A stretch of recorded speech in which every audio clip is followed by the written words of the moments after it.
أهلا بيكم متابعين أخبار بورصة مصر. خبر النهاردة بيقول إن تبريد الإماراتية تطمح لأن تكون لنا بصمة في مشروع رأس الحكمة.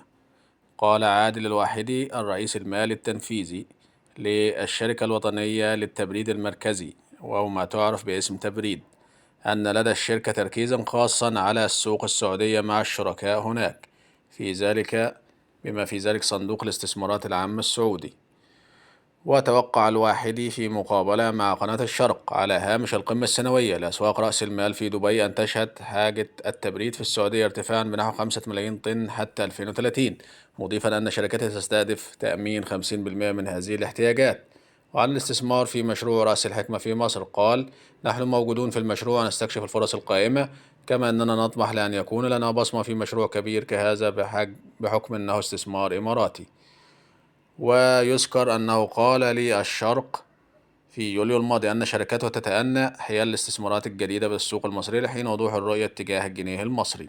وقال أن السوق المصرية واعدة ولدى شركته مشروعان بالفعل في مصر، كما أنها تترقب أي فرصة تناسب معايير الاستثمار وتعالج المشاكل الحالية. وطبعا كلنا عارفين أن مصر والإمارات وقعت مؤخرا صفقة استثمار عقاري تستحوذ بموجبها شركة القابضة على حقوق تطوير مشروع رأس الحكمة مقابل 24 مليار دولار بهدف تنمية المنطقة، بجانب تحويل 11 مليار دولار من الودائع التي سيتم استخدامها للاستثمار في مشاريع رئيسية بكافة أنحاء البلاد.